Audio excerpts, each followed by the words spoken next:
گزر رہے ہیں اسلامی سال کا آخری مہینہ جو کہ ماہ ذی الحج کے نام سے موسوم ہے، اور ویسے بھی یہ مہینہ قربانی کے مہینے کے نام سے یاد کیا جاتا ہے۔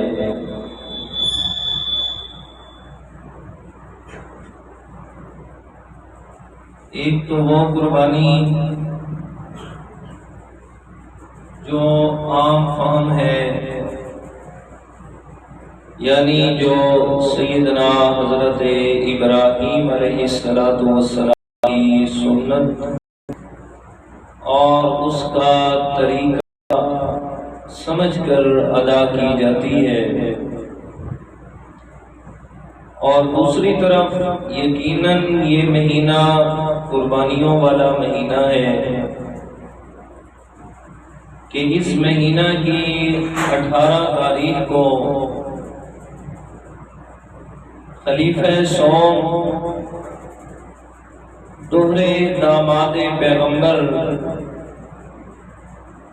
جناب سیدنا حضرت عثمان غنی رضی اللہ تعالی عنہ کی شہادت ہے، تو یقیناً یہ بھی ایک بہت بڑی قربانی ہے۔ اس نسبت سے آپ حضرات کے سامنے آج سیدنا حضرت عثمان غنی رضی اللہ تعالی عنہ کی شان اور عظمت اور مناقب کے بارے میں چند باتیں عرض کرنی ہیں، اور وہ خاص عظمتیں اور رفعتیں جو اللہ تعالیٰ نے حضرت عثمان رضی اللہ تعالی عنہ کو عطا فرمائی کہ جن خصوصیات اور عظمتوں میں حضرت عثمان غنی رضی اللہ تعالی عنہ کا کوئی ثانی اور ہمسر نہیں ہے، یعنی ایسا سمجھ لیں کہ جیسے اللہ تعالیٰ نے تیسرے پارے کے شروع میں فرمایا تِلْكَ الرُّسُلُ فَضَّلْنَا بَعْضَهُمْ عَلَى بَعْضٍ مِنْهُمْ مَنْ كَلَّمَ اللَّهُ، کہ یہ رسولوں کی جماعت ہے کہ جن کو میں اللہ تعالیٰ نے بعض رسولوں کو بعض پر فضیلت اور عظمت سے نوازا ہے، ان میں سے بعض وہ ہیں کہ جنہیں میں اللہ تعالیٰ نے کلیم اللہ ہونے کا شرف عطا فرمایا، کسی کو میں اللہ تعالیٰ نے روح اللہ ہونے کا شرف عطا فرمایا۔ اب انبیاء کرام کی ساری جماعت عظمت اور شان اور مقام والی، لیکن انبیاء کرام میں سے اللہ تعالیٰ نے خاص انبیاء کرام کو کچھ امتیازی اوصاف سے نوازا کہ ان اوصاف میں باقی انبیاء کرام ان کے ہم مثل نہیں بن سکتے۔ تو اسی طرح انبیاء کرام کے بعد میرے پیارے پیغمبر کے صحابہ کرام کے اندر بھی اللہ تعالیٰ نے یہ امتیازی اوصاف اور امتیازی شان اور عظمت انہیں عطا فرمائی تھی۔ صحابی ہونے میں تمام کا برابر کہ صحابی ہونے کا شرف تمام کو دیا، لیکن صحابی ہونے کے ساتھ ساتھ کچھ امتیازی اوصاف سے بھی نوازا کہ جن اوصاف کے اندر ایک صحابی کا کوئی بھی دوسرا صحابی شان اور عظمت میں مقابلہ نہیں کر سکتا۔ اسی طرح حضرت عثمان غنی رضی اللہ تعالی عنہ کی بھی چند ایسی خصوصیات اور امتیازی اوصاف ہیں کہ جو صرف حضرت عثمان کے ساتھ خاص اللہ تعالیٰ نے لگائے ہیں کہ ان کے علاوہ اور کسی کو یہ اوصاف عطا نہیں فرمائے۔ اور پھر ان اوصاف میں سے ایک صفت ایسی ہے حضرت عثمان غنی رضی اللہ تعالی عنہ کی کہ جس صفت کے اندر حضرت عثمان غنی اس طرح اکیلے اور تنہا ہیں کہ صرف میرے پیارے پیغمبر کے صحابہ نہیں بلکہ 1,24,000 انبیاء کرام جتنے بھی دنیا میں تشریف لائے، کسی پیغمبر کے صحابی کی وہ شان اور عظمت اور وہ وصف نہیں ہے جو حضرت عثمان غنی رضی اللہ تعالیٰ عنہ کو اللہ تعالیٰ نے عطا فرمایا ہے۔ یعنی ایک وصف ہو کہ جس میں حضرت عثمان غنی تمام تر انبیاء کرام کے صحابہ کرام میں سے بالکل منفرد حیثیت کے حامل ہیں۔ جی وہ ایسا اعلیٰ اور ایسا عرفہ وصف اور صفت ہے حضرت عثمان غنی رضی اللہ تعالی عنہ کی، اور وہ صفت کون سی ہے کہ حضرت عثمان غنی رضی اللہ تعالی عنہ کو اللہ تعالیٰ نے ذوالنورین ہونے کا یہ جو لقب عطا فرمایا اپنے پیغمبر کی زبان مقدس سے۔ کون سا ذوالنورین؟ یا کیا مطلب اس کا کہ حضرت عثمان غنی کے گھر میں یکے بعد دیگرے میرے پیارے پیغمبر کی 2 بیٹیاں آئی ہیں، 2 بیٹیوں سے حضرت عثمان کا نکاح ہوا ہے۔ یہ ایک ایسا امتیازی شان اور وصف ہے دوستو کہ صرف میرے پیغمبر کے صحابہ نہیں بلکہ 1,24,000 انبیاء کرام کے جتنے بھی صحابی اور دوست تھے، پر میں کسی کو بھی اللہ تعالیٰ نے یہ وصف عطا نہیں فرمایا جو حضرت عثمان غنی رضی اللہ تعالی عنہ کے قسمت اور مقدر میں اللہ تعالیٰ نے رکھا ہے۔ تو ایسی خصوصیات ہیں حضرت عثمان غنی رضی اللہ تعالی عنہ کی کہ جن میں ان کی انفرادیت باقی صحابہ کرام میں سے ہے۔ کیا ان میں سے ایک صفت ہے، وہ ہے ذوالنورین ہونا جو میں نے ابھی عرض کیا ہے۔ اور دوسری صفت ہے ذو ہجرتین ہونا، اور تیسری صفت ہے ذو شرکتین ہونا، اور چوتھی صفت ہے ذو بشارتین ہونا۔ فرمایا یہ چاروں صاحب حضرت عثمان غنی رضی اللہ تعالی عنہ کے، جو حضرت عثمان کو اللہ تعالیٰ کی طرف سے بزبان پیغمبر عطا فرمائے گئے، فرمایا باقی کسی صحابی کو یہ صفت اور یہ وصف نہیں ملا جو حضرت عثمان کو ملا۔ تو سب سے پہلے عرض کرتا ہوں ذوالنورین ہونا، کہ حضرت عثمان غنی رضی اللہ تعالی عنہ یہ ذوالنورین تھے۔ آپ صلی اللہ علیہ وسلم کی حدیث مبارکہ سنیے گا، کنز العمال یہ حدیث کی کتاب کا نام ہے، جلد نمبر 13 اور صفحہ نمبر 20 پہ یہ حدیث موجود ہے، حدیث سنیے گا۔ فرمایا قال النبی صلی اللہ علیہ وسلم هذا جبرائیل یا عثمان یأمرنی من امر اللہ ان ازوجک اختہا ام کلثوم علی مثل صداقها وعلى مثل عشرتها، فزوجه رسول الله صلى الله عليه وسلم إياها او كما قال عليه الصلاة والسلام۔ میرے پیارے پیغمبر جناب محمد الرسول اللہ صلی اللہ علیہ وسلم نے مکہ مکرمہ میں جب اللہ تعالیٰ کا پیغام سنانا شروع فرمایا تو میرے پیارے پیغمبر کو جن مشکلات کا سامنا کرنا پڑا ہے، ان مشکلات میں ایک بڑی مشکل اور ایک بڑی مصیبت جو میرے پیارے پیغمبر کے سامنے آئی ہے وہ یہ کہ نبوت کے ملنے سے پہلے میرے پیارے پیغمبر کی دو بیٹیاں حضرت ام رقیہ اور حضرت ام کلثوم رضی اللہ تعالی عنہما، ان کا صرف نکاح ہوا تھا میرے پیارے پیغمبر کے چچا ابو لہب کے دو بیٹوں کے ساتھ، عتبہ اور عتیبہ سے۔ جیسے میرے پیارے پیغمبر نے اللہ تعالیٰ کا پیغام اس کی وحدانیت کو سنانا شروع فرمایا تو بہت سارے مخالف سامنے آئے، ان میں سے ایک ابو لہب میرے پیغمبر کا چچا بھی آیا کہ جس نے آ کر میرے پیارے پیغمبر کے بارے میں بکواس کیا، کہا الیاذ باللہ محمد صلی اللہ علیہ وسلم کیا آپ نے ہمیں اس جگہ پہ اس لیے جمع کیا تھا کہ ایک اللہ تعالیٰ کی وحدانیت کا ہمیں سبق سنائے، لہذا تبا لک یا محمد صلی اللہ علیہ وسلم، اللہ کرے تیری یہ انگلی نعوذ باللہ ٹوٹ جائے کہ جس انگلی سے تو نے اشارہ کیا کہ آؤ مکہ والو قولو لا الہ الا اللہ تفلحو، کہ لا الہ الا اللہ پڑھ لو کامیاب ہو جاؤ گے۔ میرے پیارے پیغمبر کو اس نے یہ بکواس کیا، توہین کی میرے پیارے پیغمبر کی۔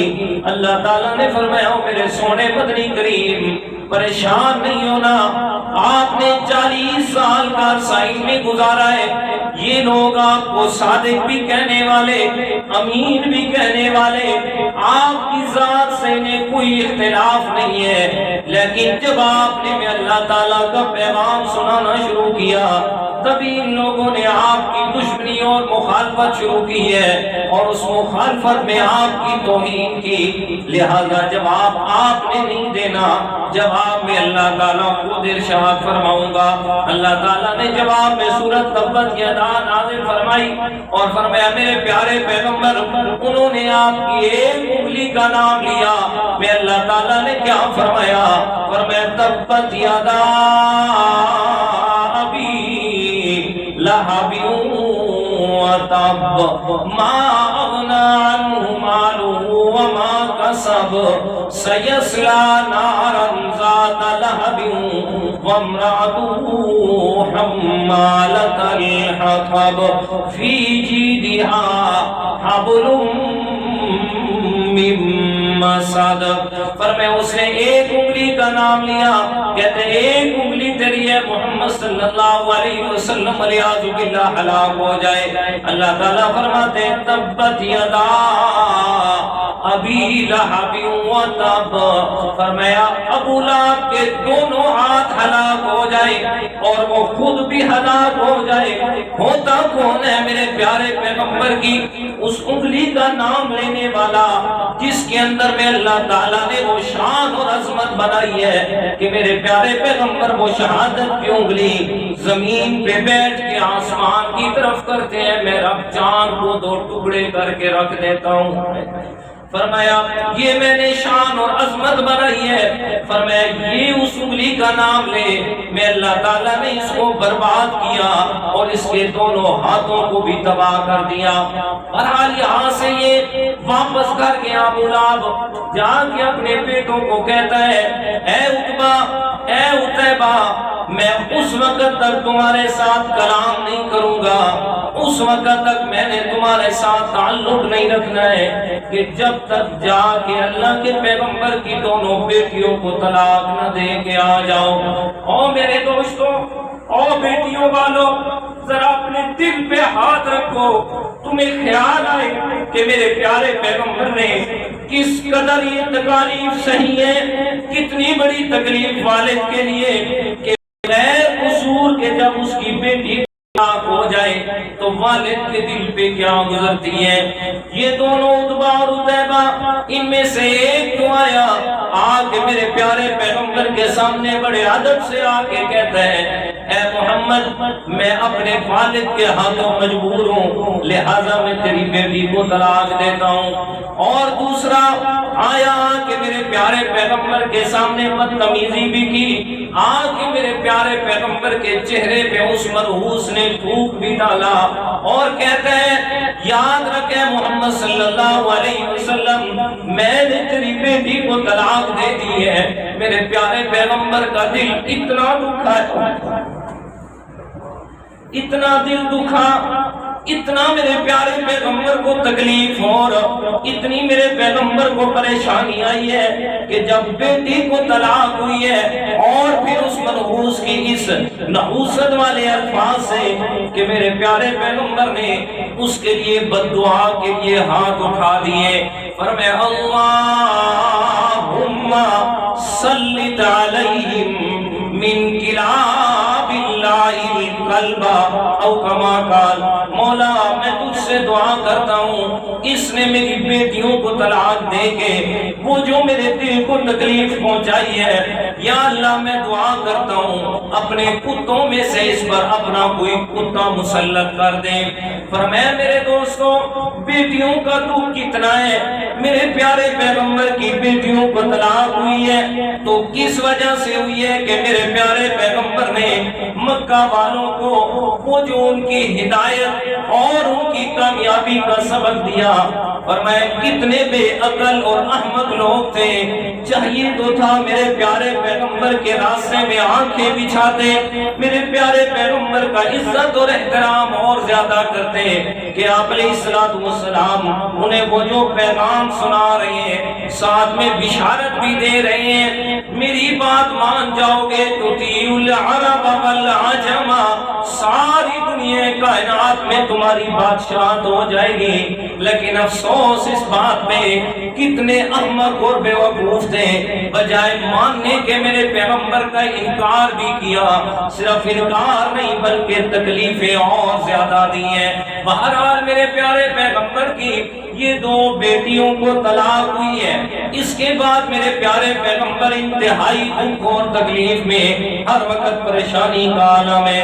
اللہ کے پیارے پیغمبر کے ساتھی حضرت عثمان غنی رضی اللہ تعالیٰ عنہ جو میرے پیارے پیغمبر کے بھانجے بھی ہیں، آپ علیہ السلام کے ساتھ رشتہ یہ جو بھانجا ہونا حضرت عثمان کا کہ اللہ کے پیارے پیغمبر حضرت عثمان کے ماموں بھی ہیں، آپ کی پھوپھی ذات بہن کے بیٹے حضرت عثمان حضرت عروہ کے، حضرت عثمان پر میرے پیارے پیغمبر کی نظر انتخاب گئی ہے اور پھر صرف اللہ کے پیارے پیغمبر کی نظر نہیں پہنچی بلکہ حدیث مبارک ہے اللہ کے پیارے پیغمبر نے فرمایا میں نے جس جگہ پر اپنا نکاح کیا ہے یا اپنی بیٹیوں کا نکاح کیا ہے، او میرے صحابہ، وہ میں نے اپنی مرضی سے نہیں کیا بلکہ وہ اللہ کی طرف سے حکم آتا تو پھر میں نکاح کرتا۔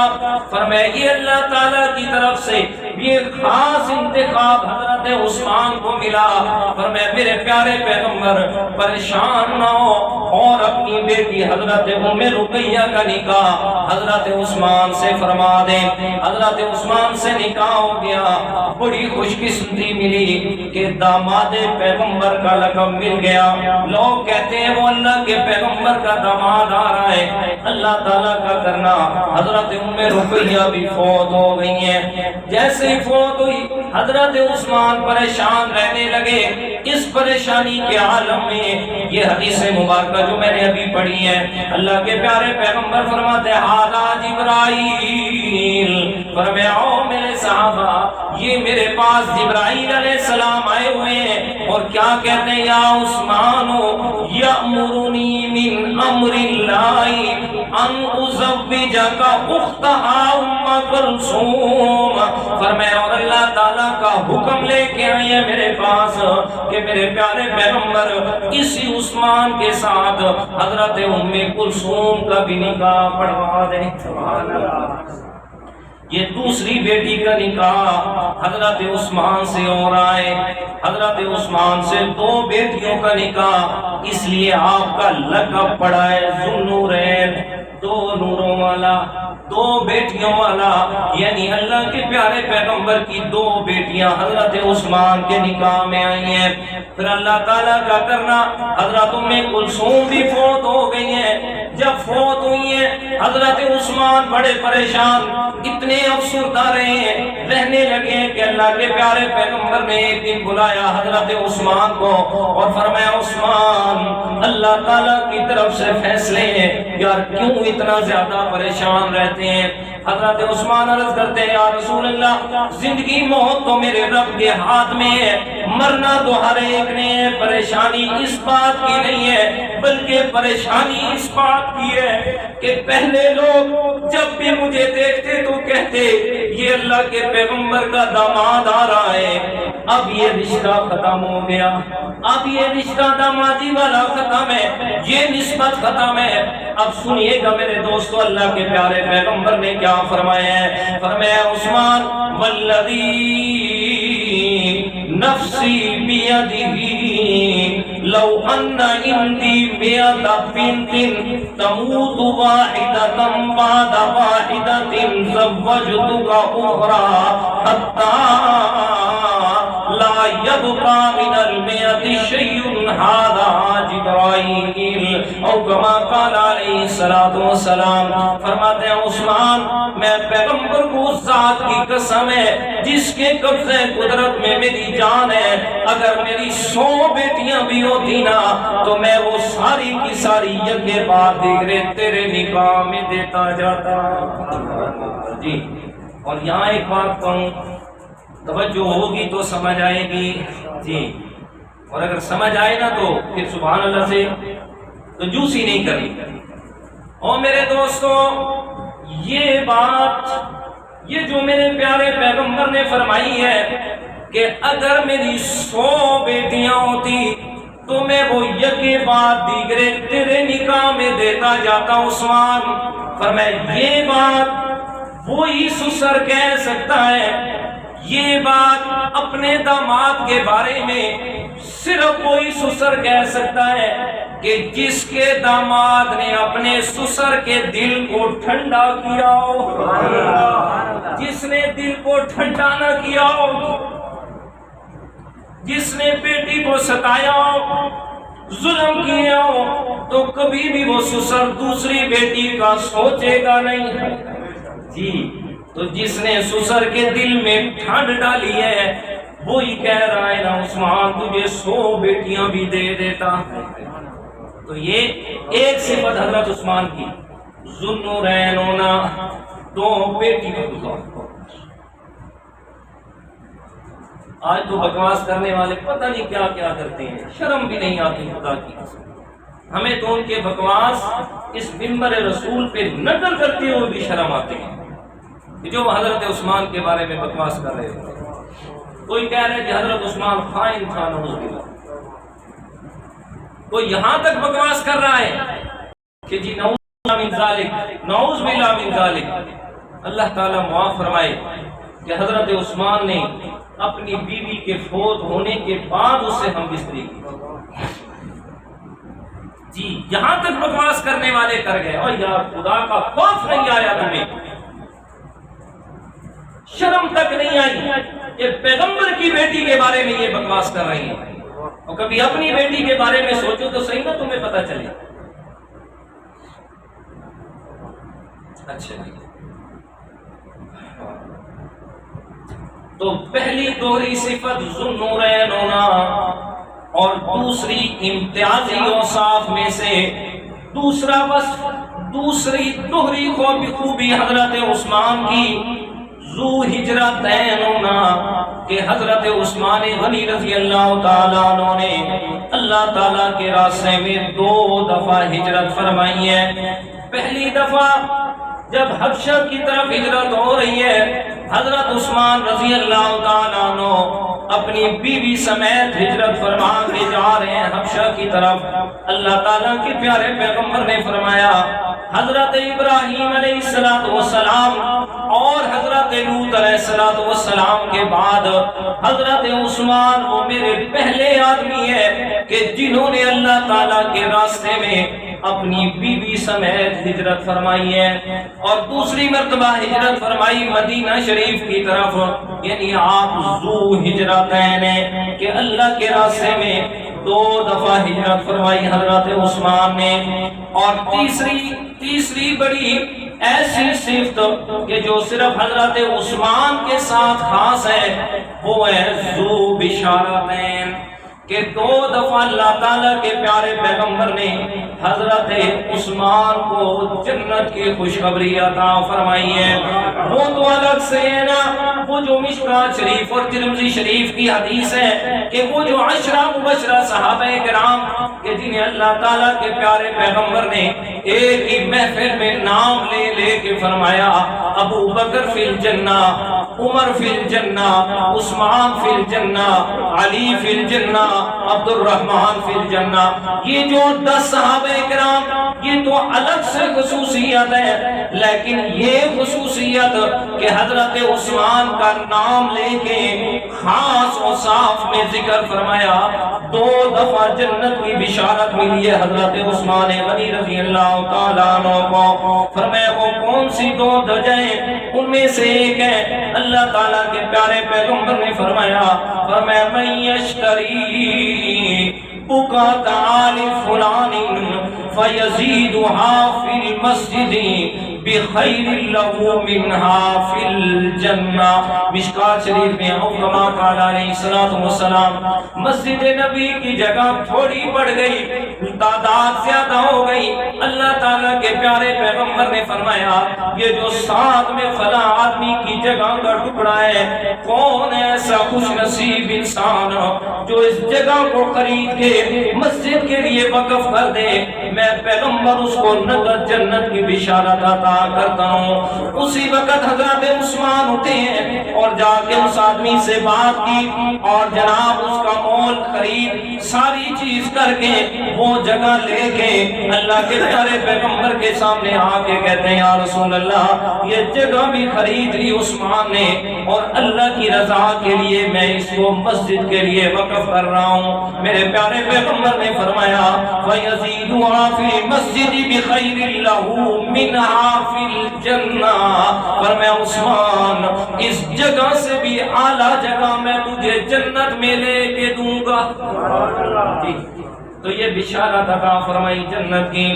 اور دوسری بشارت کہ اللہ کے پیارے پیغمبر نے جب جنت کی بشارت دی ہے، اللہ کے پیارے پیغمبر جب ہجرت فرما کے مدینہ منورہ پہنچی ہیں، پورے مدینہ منورہ کے اندر ایک بڑا کنواں ہے جو یہودی کے قبضے میں ہے۔ اللہ کے پیارے پیغمبر اور مسلمان بڑی مشکل میں جاتے ہیں پانی لینے کے لیے، وہ یہودی پیسوں سے بھی دینے کے لیے تیار نہیں ہے۔ ایک دن میرے پیارے پیغمبر خطبہ ارشاد فرما رہے ہیں،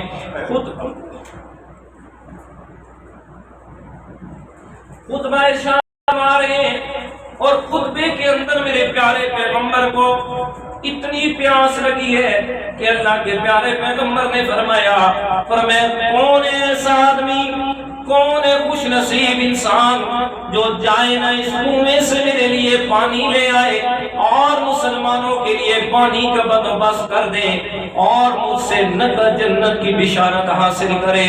فرمایا مجمع میں بیٹھے حضرت عثمان رضی اللہ تعالیٰ عنہ فرمایا اٹھے اور جا کے یہودی سے بات کی ہے، کہتے مانگ جو تو زبان سے مانگنا چاہتا ہے، آج میرے پیغمبر کو پیاس لگی ہے اور عثمان نے ارادہ کیا ہے اور پکا ارادہ کر کے آیا ہوں کہ میں اپنے پیغمبر کے لیے پانی لے کے جاؤں گا اور آج میں نے اپنی بڑی خواہش کو پورا کرنا ہے۔ یہودی کہتے ہیں عثمان نہیں میں دینے والا، تجھے نہیں دینا میں نے کنواں۔ حضرت عثمان نے کہا یار ایسا کر لے، اگر سارا کنواں نہیں دیتا چلو آدھا کنواں خرید لیتا ہوں، آدھا کنواں میرا آدھا کنواں تیرا۔ پیسے اس کے ساتھ اور پھر وہ ادا کیے، آدھا کنواں خرید کے اور پھر فوراً اسے ایک پیالہ پانی کا بھرائے اور آ گیا مسجد نبی میں۔ مسجد نبی میں آئے، حضرت عثمان کے ہاتھ میں میرے پیغمبر نے پیالہ دیکھا ہے پانی کا، قریب آئے نا میرے پیغمبر نے ایسے ہاتھ آگے کہ عثمان بڑی پیاس لگی ہے۔ حضرت عثمان کی چیخیں نکل گئی، فرمایا یا رسول اللہ میری محنت کو ضائع نہ فرمائیں، میں نے جس کام کے لیے محنت کی ہے آج میں یہ چاہتا ہوں کہ میں جو پانی لے کے آیا ہوں ہاتھ میرے ہوں اور ہونٹ آپ صلی اللہ علیہ وسلم کے ہوں، اپنے ہاتھ سے پانی پلانا چاہتا ہوں۔ میرے پیارے پیغمبر منبر پہ بیٹھ گئے، حضرت عثمان نے اپنے ہاتھوں سے اللہ کے پیغمبر کو پانی پلایا، میرے پیغمبر نے پانی پیا اور ساتھ میں فرمایا عثمان یہ عدلے کا بدلہ ہو گیا، آج تو نے دنیا کے اندر میری پیاس بجھائی ہے اور تو نے اپنے ہاتھ سے مجھے پانی پلایا ہے۔ عثمان کل قیامت کا دن ہوگا اور حوض کوثر پہ میں پیغمبر تیرا انتظار کروں گا۔ ترتیب یہ ہونی ہے دوستوں کہ حوض کوثر پہ میرے پیارے پیغمبر نے کھڑا ہونا ہے اور پھر اپنے ہاتھ سے پانی ڈال کے دینا ہے، آگے حضرت ابو بکر کو، حضرت ابو بکر نے آگے حضرت عمر کو دینا ہے، پھر آگے اسی طرح پلایا جائے گا ساری امت کو۔ فرمایا لیکن جب آئیں گے نا حضرت عثمان، اللہ کے پیغمبر فرماتے ہیں اے عثمان میں تجھے اس جگہ پہ یاد کرواؤں گا جب حضرت عثمان آئیں گے، اللہ کے پیارے پیغمبر درمیان سے ان دونوں کو ہٹا دیں گے اور حوض کوثر کا پیالہ اپنے ہاتھ سے حضرت عثمان کو پلائیں گے۔ حضرت عثمان نے ساتھ میں فرمایا یا رسول اللہ میں نے آدھا کنواں خرید لیا ہے اور گواہ بن جائیں میں نے وہ آدھا کنواں تمام تر مسلمانوں کے لیے اللہ کی رضا کی خاطر وقف فرما دیا۔ ایک دن یہودیوں کی باری ہے، وہ آتے ہیں، دوسرے دن حضرت عثمان کی باری ہے، سارے مسلمان آتے ہیں، حضرت عثمان فری میں سب کو پانی دے رہے ہیں، مجبور ہو کہ یہودی نے وہ دوسرا حصہ بھی کنویں کا دے دیا حضرت عثمان کو، کہتے ہیں عثمان فروخت کر رہا ہوں تو خرید لے۔ حضرت عثمان نے خرید کے وہ بیر روما کا کنواں اللہ کی رضا کے لیے وقف کر دیا۔ آج تک اہل مدینہ اس سے فائدہ لے رہے ہیں اور حضرت عثمان کو برابر ثواب پہنچ رہا ہے۔ اور میرے دوستوں یہ پانی پلانے والی نیکی اتنی بڑی ہے کہ اللہ کے پیارے پیغمبر کے پاس ایک صحابی آ گئے، آگے کہتے ہیں یا رسول اللہ میری والدہ فوت ہو گئی ہے، بتائیے گا میں اپنی والدہ کے لیے کون سا ایسا اچھا عمل کروں کہ میری والدہ کو سب سے زیادہ فائدہ پہنچے۔ اللہ کے پیارے پیغمبر نے فرمایا او میرے پیارے جس جگہ پر پانی کا انتظام نہیں ہے اس جگہ پہ پانی کا انتظام کر دے، ہر خاص و عام پانی پیتے رہیں گے اور تیری والدہ کو سب سے زیادہ ثواب پہنچتا رہے گا۔ اس لیے کوشش کیا کریں اس کام کہ پانی اور پھر اس موسم کا ٹھنڈا پانی، سبحان اللہ، اتنی بڑی نعمت اللہ تعالیٰ کی۔ تو یہ ذو بشارتین، دو دفعہ اللہ کے پیارے پیغمبر نے حضرت عثمان رضی اللہ تعالیٰ عنہ کو یہ خوشخبریاں عطا فرمائی ہیں جنت کی۔ یہ خاص بس حضرت عثمان کا کہ جو حضرت اللہ کے پیارے پیغمبر نے بیان فرمایا۔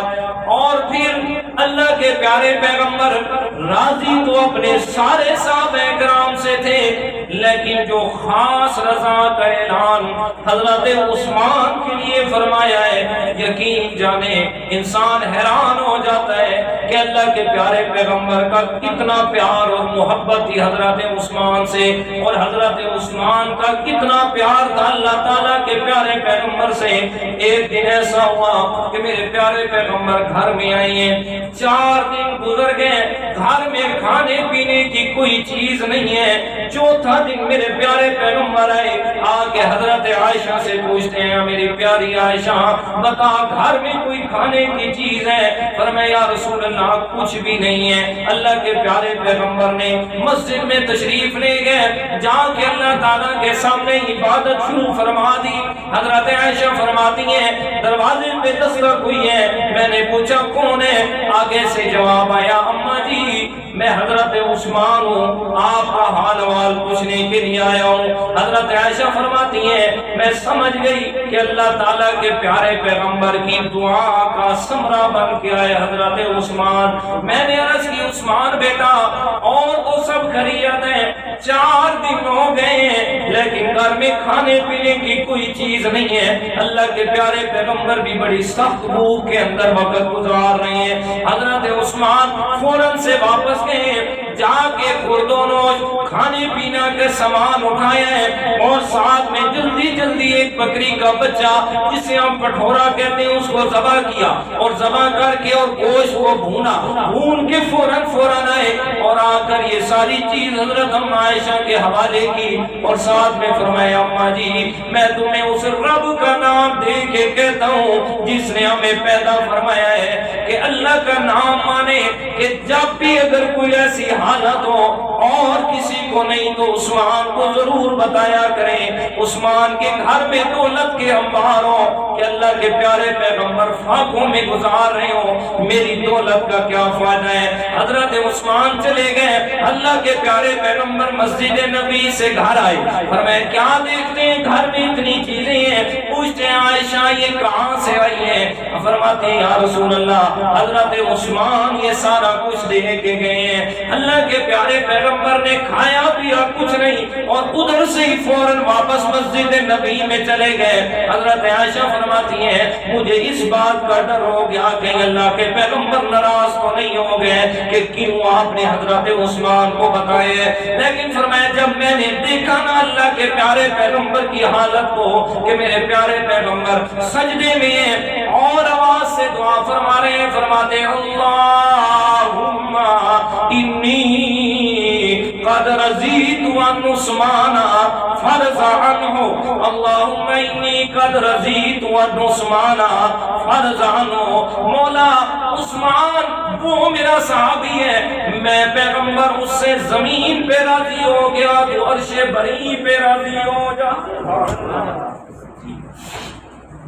حضرت عثمان غنی رضی اللہ تعالیٰ عنہ یقین جانے ایسا امتیازی وصف جو اللہ تعالیٰ نے ان میں پیدا فرمایا، فرمایا یہ وصف اور یہ اوصاف جو ان کی ذات میں دیے اور کسی کو عطا نہ فرمائے، فرمایا یہ اوصاف تھے اور یہی خاص چیزیں تھی کہ میرے پیارے پیغمبر کی محبت کے مرکز بنے۔ اور پھر ان کی زندگی کا ایک اور خاص نقطہ اور خاص وصف کہ اللہ کے پیارے پیغمبر نے فرمایا اصدقہم حیاء عثمان، فرمایا میری ساری امت میں سے سب سے زیادہ حیادار میرا عثمان ہے۔ فرمایا حیادار ہونا، فرمایا یہ خاص صفتیں حضرت عثمان کے ساتھ خاص ہیں۔ حضرت عثمان رضی اللہ تعالیٰ عنہ کیا فرماتے ہیں؟ فرماتے ہیں او میرے دوستوں کہ جب سے میں نے اللہ تعالیٰ کے پیارے پیغمبر کے ہاتھ پہ بیعت کی ہے، فرمائے کیا چیز میں نے خاص کر کے رکھی ہے؟ فرمائے ان میں خاص کر کے یہ چیز رکھی کہ وہ جو دایاں ہاتھ کہ جس کو میں نے اللہ کے پیارے پیغمبر کے ہاتھ پہ رکھا تھا، فرمایا وہ ہاتھ میں نے کبھی بھی اپنی شرمگاہ پہ نہیں لگایا۔ حدیث پاک سنیے گا، مصنف ابن ابی شیبہ کے اندر جلد نمبر 7 اور صفحہ نمبر 492 پہ ہے۔ فرماتے ہیں قد بایعت رسول اللہ صلی اللہ علیہ وسلم بیدی ہذہ الیمنی فما مسست بها ذکری ولا تغنیت ولا تمنیت ولا شربت خمرا فی جاہلیت ولا فی اسلام۔ فرمایا کہ وہ میرے اندر جو خاص وصف اللہ تعالیٰ نے پیدا فرمایا، فرمایا وہ پہلی چیز تو یہ کہ میرا دایاں ہاتھ جو اللہ تعالیٰ کے پیارے پیغمبر کے ہاتھ میں نے رکھ کے بیعت اسلام کی، وہ کبھی بھی شرمگاہ پہ نہیں لگایا۔ اور دوسری صرف سنیے گا، حضرت عثمان فرماتے ہیں میں ہمیشہ اپنے گھر میں اپنے غسل خانے کے اندر بھی کبھی بے لباس ہو کے نہیں نہایا، اس لیے کہ اور کچھ نہیں تو میرا رب تو دیکھ رہا ہے اور مجھے اپنے رب سے شرم آتی ہے۔ حیا کی تکمیل دیکھیے گا، اکمال دیکھیے گا حضرت عثمان کے حیا کا۔ اور پھر میرے پیارے پیغمبر نے بھی تو یہی فرمایا اصدقہم حیاء عثمان، کہ سب سے زیادہ عثمان کے اندر اللہ تعالیٰ نے حیا کو پیدا فرمایا۔ مشہور حدیث سے اکثر سنتے رہتے ہو کہ میرے پیارے پیغمبر گھر میں بے تکلفی سے لیٹے ہوئے ہیں، اور اس لیٹنے کے اندر میرے پیارے پیغمبر کی چادر مبارک پنڈلی سے تھوڑی اوپر ہو گئی۔ اللہ کے پیارے پیغمبر لیٹے ہوئے ہیں، دروازے پہ دستک کون؟ فرمایا ابو بکر ہے۔ حضرت ابو بکر آئے اور آ کر تھوڑی دیر بیٹھے، میرے پیارے پیغمبر سے ملاقات کر کے واپس چلے گئے۔ پھر حضرت عمر آئے، دروازے پہ دستک کون ہے؟ عمر آ جائیے گا، اللہ کے پیارے پیغمبر نے اجازت دی۔ حضرت عمر آئے، تھوڑی دیر بیٹھے اور چلے گئے۔ میرے پیارے پیغمبر جس حالت میں لیٹے ہوئے تھے اسی طرح لیٹے رہے۔ تھوڑی دیر گزری ہے، پھر دروازے پہ دستک ہوئی، فرمایا کون ہے؟ عرض یا رسول اللہ میں عثمان ابن عفان ہوں، آپ سے ملنا چاہتا ہوں۔ اللہ کے پیارے پیغمبر نے فرمایا عثمان تھوڑی دیر انتظار کرنا ہوگا۔ اللہ کے پیارے پیغمبر اٹھ کے بیٹھ گئے اور پھر اپنی چادر مبارک کو پنڈلی مبارک پہ کر لیا، اور پھر فرمایا عثمان اب آ جا۔ حضرت عثمان آئے، میرے پیارے پیغمبر سے بات کی، اور پھر تھوڑی دیر کے بعد اٹھ کے چلے گئے۔ وہ میری اور تمہاری والدہ محترمہ حضرت اما عائشہ صدیقہ طیبہ طاہرہ مطہرہ رضی اللہ تعالی عنہ، انہوں نے یہ دیکھا، خاموش نہ رہی اور سوال کر لیا یا رسول اللہ میرے ابا جی آئے، حضرت عمر آئے، آپ اسی حالت میں لیتے رہے، لیکن جب حضرت عثمان آئے ہیں آپ نے پہلے اپنی چادر کو درست فرمایا اور پھر بعد میں انہیں آنے کے لیے کہا۔ اس میں کیا حقیقت ہے؟ اللہ کے پیارے پیغمبر نے فرمایا عائشہ الا استحی من رجل تستحی منہ الملائکہ، فرمایا عثمان میرا وہ صحابی ہے کہ جس سے اللہ کے فرشتے بھی حیا کرتے ہیں، میں پیغمبر کیوں نہ کروں؟ حضرت جبرائیل آئے، آگے کہتے ہیں یا رسول اللہ عثمان زمین پہ چل رہا ہوتا ہے، جس شرم و حیا سے چلتا ہے، اللہ تعالیٰ نے حکم دیا میرے عثمان کے شرم و حیا کو دیکھ کے فرشتے تم بھی اس کا شرم و حیا کیا کرو۔ جی یہ خاص و صاف ہے، اور یاد رکھیں حیا اور ایمان یہ دو چیزیں ہیں نا، حیا اور ایمان یہ دونوں لازم ملزوم چیزیں ہیں۔ ایمان ہوگا تو حیا ہوگا، اور اگر حیا نہیں ہوگا تو ایمان بھی نہیں۔ حیا اور ایمان دونوں لازم اور ملزوم ہیں۔ اگر حیا کے ساتھ ایمان کے ساتھ حیا نہیں، اگر حیا نہیں تو ایمان بھی اس دل میں رہتا نہیں۔ یہ لازم ہے انسان کو شرم و حیا کا پیکر ہونا۔ یہ کہتے ہیں نا جی شرم و حیا تو عورت کا زیور ہے، میں کہتا ہوں نہیں، شرم و حیا یہ میرے پیارے بھائی ایز اے مسلمان مرد عورت دونوں کا زیور ہے، اس لیے کہ حیا ہے تو سب کچھ، اگر شرم حیا نہیں تو کچھ بھی نہیں۔ تو یہ اللہ کے پیارے پیغمبر کی ذو بشارت ہے کہ 2 دفعہ اللہ کے پیارے پیغمبر نے حضرت عثمان کو کیا دی ہے؟ جنت کی بشارت دی ہے۔ اور ذو شرکتین کہ 2 دفعہ ایسے موقع آئے ہیں کہ حضرت عثمان موجود نہیں تھے اور اللہ کے پیارے پیغمبر نے اس عمل کے اندر حضرت عثمان کو شریک فرمایا۔ ایک غزوہ بدر میں اللہ کے پیارے پیغمبر کی بیٹی بیمار ہے، اللہ کے پیارے پیغمبر نے فرمایا عثمان تو گھر میں موجود رہے اور اپنی بیوی کی تیمارداری کر، تجھے اتنا ہی ثواب ملے گا جتنا بدر میں موجود صحابہ کو ملے گا۔ اور جب بدر سے واپس آئے نا، جتنا مجاہدین کو اللہ کے پیارے پیغمبر نے مال غنیمت دیا اتنا ہی حضرت عثمان غنی رضی اللہ تعالیٰ عنہ کو دیا، اور فرمایا کہ اس کو ثواب اتنا ہی ہوگا جتنا بدر میں موجود مجاہدین کو تھا۔ اور دوسرا فرمایا بیعت رضوان، جی دوسری دفعہ کہ اللہ تعالیٰ کے پیارے پیغمبر نے حضرت عثمان کو شریک فرمایا اور حضرت عثمان موجود نہیں تھے۔ فرمایا یہ جو بیعت رضوان ہوئی ہے، مشہور واقعہ ہے سورۃ الفتح کے اندر کہ اللہ کے پیارے پیغمبر صحابہ کرام کے ساتھ عمرہ کرنے کے لیے جا رہے ہیں اور پھر حدیبیہ کے مقام پہ روک دیے گئے، نہیں آ سکتے مکہ مکرمہ کہ جی آپ سے ہماری دشمنیاں چل رہی ہیں اور اتنی جنگیں ہو چکی ہیں، اور اب آئیں اور آپ آرام سے عمرہ کر کے چلے جائیں گے، ہماری غیرت کے خلاف ہے، لہٰذا ہم نہیں کرنے دیں گے آپ کو عمرہ۔ اس جگہ پہ پھر مسلمانوں اور مشرکین کے درمیان صلح ہوئی۔ اس سے پہلے اللہ کے پیارے پیغمبر نے حضرت عثمان کو اپنا سفیر بنا کر بھیجا اور میں جاؤ مکہ والوں سے جا کے بات کرو، ہم جہاد اور قتال اور لڑائی کے لیے نہیں آ رہے، ہم صرف عمرہ کے لیے آ رہے ہیں، عمرہ کر کے ہم واپس چلے جائیں گے۔ مشرکین نے کہا نہیں جی ہم یہ اجازت نہیں دیتے۔ حضرت عثمان جیسے ہی مکہ پہنچے ہیں، وہاں سب سے پہلی ملاقات اپنے چچا زاد بھائی سے ہوئی ہے۔ جیسے ہی چچا زاد بھائی سے ملے نا، نے کہا عثمان تو نے اپنی حالت کیسے بنائی ہے، یہ دیکھ تو صحیح تو نے ہماری برادری کی ناک کٹوا کے رکھی ہے۔ حضرت عثمان نے کہا یار میں نے کیا کیا، میں نے کون سا ایسا کام اور عمل کر دیا کہ برادری کی ناک کٹ گئی؟ اس نے کہا عثمان ذرا یہ اپنی دیکھنا چادر اور شلوار تو نے یہ ٹخنوں سے اوپر کر کے باندھی ہوئی ہے، ہماری قوم اور قبیلے کے اندر یہ فاخرانہ طور پر کیا جاتا ہے کہ چادر اور شلوار یہ ٹخنوں سے نیچے ہوتی ہے، تو نے اوپر کی ہوئی ہے، برادری کی ناک کٹوا کے رکھ دی ہے۔ حضرت عثمان نے فرمایا تجھے برادری نظر آتی ہے، مجھے اپنے پیغمبر کی سنت نظر آتی ہے، تجھے برادری سے محبت ہے، مجھے اپنے پیغمبر کی سنت سے محبت ہے۔ یہ میرے پیغمبر کی سنت ہے کہ مرد کے لیے لازم فرمایا کہ وہ اپنے ٹخنوں سے اپنی چادر اور شلوار کو اونچا باندھے۔ کیا کریں جی؟ اونچا باندھے۔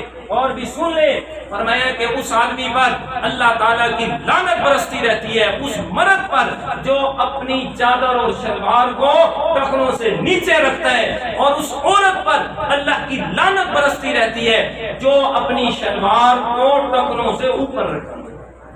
کیا کرتی ہے ٹخنوں سے؟ اب تو الٹ دور آ گئے ہیں نا جی، الٹ زمانہ آ گیا، مردوں والے کام عورتیں اور عورتوں والے کام مرد۔ مردوں کے فیشن دیکھیں تو جناب ان کی شلواریں وہ جو پاؤں سے بھی نیچے گھسٹ رہی ہوتی ہیں جی، اور عورتوں کے کرتوت دیکھیں تو جناب آدھی آدھی پنڈلیاں نظر آ رہی ہوتی ہیں۔ عذاب نہ آئے تو کیا ہو۔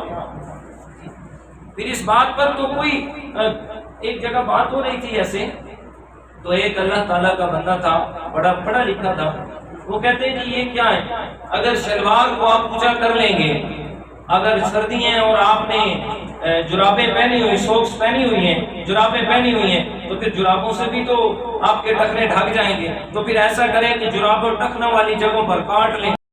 میں اڑاتے ہوئے خوف نہیں، یہ سنت کا اڑا رہے ہیں کا خوف نہیں آتا۔ سنت پر عمل نہ کرنا گناہ ہے اور سنت کا مذاق اڑانا عین کفر ہے۔ جی یاد رکھیے میرے دوستو، یہ جو بات آ گئی ہے ذہن میں، یہ جو عام طور پر داڑھی منڈوائی جاتی ہے جی، کیا ہے یہ؟ گناہ کبیرہ ہے، یہ فسق ہے، فجور ہے، بڑا گناہ ہے۔ اور کتنا بڑا گناہ ہے؟ یہ ایسا گناہ ہے کہ جس گناہ کو لکھنے پہ فرشتوں کی قلم رکتی نہیں ہے۔ رکتی نہیں ہے، حتیٰ کہ اگر داڑھی مونڈی ہوئی ہے، بیت اللہ کا طواف کر رہا ہے، طواف کا اپنا ثواب ہوگا، داڑھی مونڈی ہوئی ہے تو داڑھی مونڈی ہوئی، اس کا گناہ مسلسل لکھا جا رہا ہے۔ جی ذرا تصور کریں، 15 سال کی عمر میں داڑھی آئی، ایک مثال دے رہا ہوں، اور اس وقت سے منڈوانا شروع کیا، 50 سال کی عمر تک داڑھی کو منڈواتے رہے، 25 سال جو 35 سال مسلسل قلم چلتا رہے، کتنے نام اعمال بھر جائیں گے؟ جی تو ایک ہوتا ہے داڑھی کا منڈوانا، یہ گناہ کبیرہ ہے، اور دوسرا ہے داڑھی کا مذاق اڑانا۔ یہ جو آج کل کے فیشن نکلے ہوئے ہیں، جی نوجوان مختلف قسم کے داڑھی کے ڈیزائن بنا رہے ہوتے ہیں، اور میرے دوستو داڑھی منڈوانا گناہ کبیرہ، اور داڑھی کا مذاق اڑاتے ہوئے ڈیزائن بنانا عین کفر ہے۔ اس لیے خدارا یہ کفر سے بھی اپنے آپ کو بچائیے گا اور گناہ کبیرہ سے بھی بچائیے گا۔ جی مجھے تو اس بات کی سمجھ نہیں آتی کہ داڑھی منڈوا کے ملتا کیا ہے۔ ہم نے جو نہیں منڈوائی، جب سے داڑھی آئی ہے الحمدللہ ایک دفعہ بھی نہیں اس کو ختم کیا، الحمدللہ۔ جی تو کیا ہوا ہے؟ دنیا سے نکال دیے گئے ہیں، یا سب سے بڑی بات ہوتی ہے کہ شادی نہ تھی،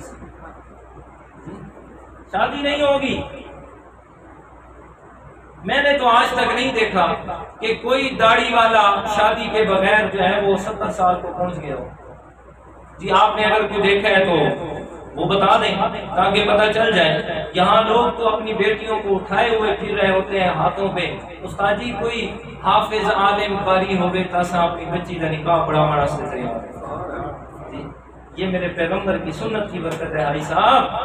جی تو کیا کہہ رہا تھا کہ ایک ہوتا ہے سنت پر عمل نہ کرنا، اور دوسرا ہوتا ہے سنت کا مذاق اڑانا۔ عمل نہ کرنا گناہ کبیرہ، اور مذاق اڑانا کیا ہے؟ کفر ہے۔ خدارا اس بات سے اپنے آپ کو بچا لے۔ حضرت عثمان سے کہتے ہیں تو نے ناک کٹوا دی برادری کی۔ حضرت عثمان کہتے ہیں او بھائی تو برادریوں سے محبت کر، تجھے وہ مبارک، مجھے اپنے پیغمبر کی سنت مبارک۔ مجھے نہیں چاہیے یہ بات کہ سنت کو چھوڑ کے میں برادریوں کو دیکھوں۔ حضرت عثمان ادھر مکہ میں ہیں، انہوں نے جھوٹی افواہ پھیلا دی، اور ادھر صحابہ کرام اللہ کے پیغمبر کو کہہ رہے ہیں عثمان کتنا خوش نصیب ہے، ہم ادھر بیٹھے ہیں اور وہ وہاں طواف اور عمرے کر رہا ہے۔ اللہ کے پیارے پیغمبر نے فرمایا مجھے کعبہ کے رب کی قسم ہے عثمان میرے علاوہ کبھی بھی طواف نہیں کرے گا۔ اور اعتماد تو دیکھو یار، اپنے یار پہ اعتماد تو دیکھو۔ اور میں بہت ادھر مشرکین کہہ رہے ہیں حضرت عثمان کو، کہتے ہیں تیرے سامنے بیت اللہ ہے، کر طواف اور عمرے جتنے مرضی آئے طواف عمرے کر، عثمان ہم تجھے منع نہیں کریں گے۔ حضرت عثمان نے جواب دیا او پاگلو تمہیں کیا پتہ ہے، جیسے ستارے خوبصورت لگتے ہیں نا چاند کے ساتھ، ہم بھی خوبصورت لگتے ہیں اپنے پیغمبر کے ساتھ، اور میں میرا پیغمبر نہیں ہوگا تو عثمان کبھی بھی عمرہ طواف نہیں کرے گا۔ ادھر انہوں نے افواہ اٹھا دی، کہتے ہیں عثمان حضرت عثمان کو شہید کر دیا گیا۔ میرے پیغمبر کو بات پہنچی، اللہ کے پیارے پیغمبر نے فرمایا بایعونی، آؤ میرے ہاتھ پہ بیعت کرو۔ بیعت کس بات کی کرنی ہے؟ فرمایا بیعت حضرت عثمان کے خون کا بدلہ لینے کے لیے کرنی ہے کہ مشرکین نے حضرت عثمان کو شہید کر دیا۔ میرے پیارے پیغمبر نے ہاتھ پھیلایا، سارے صحابہ کرام آ رہے ہیں، بیعت کر رہے ہیں اور کہہ رہے ہیں اس وقت تک اللہ کے پیغمبر کے ساتھ مل کے مشرکین سے قتال کریں گے، جہاد کریں گے، جب تک حضرت عثمان کے خون کا بدلہ پورا نہیں ہوگا۔ اللہ کے پیارے پیغمبر جب سارے 1500 صحابہ کرام بیعت کر چکے، آخر میں فرمایا کاش کہ میرا عثمان ہوتا، وہ بھی اس میں شامل ہو جاتا۔ اور پھر فرمایا عثمان تو نہیں ہے، چلو میں اپنا ہاتھ جو ہے یہ حضرت عثمان کے حصے کا اپنے ہاتھ پہ رکھ رہا ہوں تاکہ اس بیعت کا ثواب حضرت عثمان کو بھی پہنچ جائے۔ یہ تو پتہ نہیں تھا کہ حضرت عثمان مکہ میں کیا ہیں، زندہ ہیں۔ میرے پیارے پیغمبر تھوڑے سے فاصلے حدیبیہ کے وقت، کتنا فاصلہ ہے حدیبیہ سے مکہ؟ 5-6 میل ہوگا تقریباً، جی تقریباً اتنے فاصلے پہ بیٹھے ہیں، اور میرے پیارے پیغمبر کو پتہ نہیں چلا کہ عثمان مکہ میں کیا ہے، زندہ۔ اور میرے دوستو تو عقیدہ بناؤ کہ غیب کا علم جاننے والی ذات ہے تو کس کی، ہر جگہ پہ حاضر ناظر ہونا یہ صرف میرے رب کی صفت ہے۔ اگر اللہ کے پیغمبر کی صفت ہوتی تو پھر یہ بیعت لینے کی ضرورت نہیں تھی۔ اللہ کے پیارے پیغمبر نے یہ بیعت لی۔ ادھر اللہ تعالیٰ نے قرآن مجید کی آیت نازل فرما دی، فرمایا لقد رضی اللہ عن المؤمنین اذ یبایعونک تحت الشجرہ فعلم ما فی قلوبہم، فرمایا اللہ تعالیٰ ان 1500 صحابہ کرام کے دلوں کی حالت کو دیکھ کے یہ اعلان کر رہا ہے، یہ جتنے بھی تھے نا تیرے ہاتھ پہ بیعت کرنے والے میرے پیغمبر، لقد رضی اللہ، میں اللہ تعالیٰ ان سب سے راضی ہو گیا۔ جس عثمان کی وجہ سے 1500 صحابہ پہ اللہ راضی ہو رہا ہے، اور ذرا سوچو تو صحیح اس عثمان کا شعور کیا ہوگا، اس عثمان کا مقام کیا ہوگا۔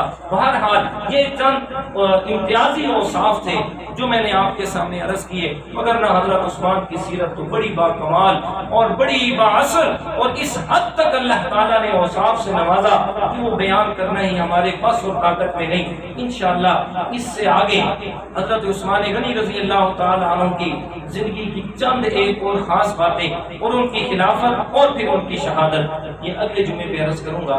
اللہ تعالیٰ مجھ کی توفیق عطا فرمائے۔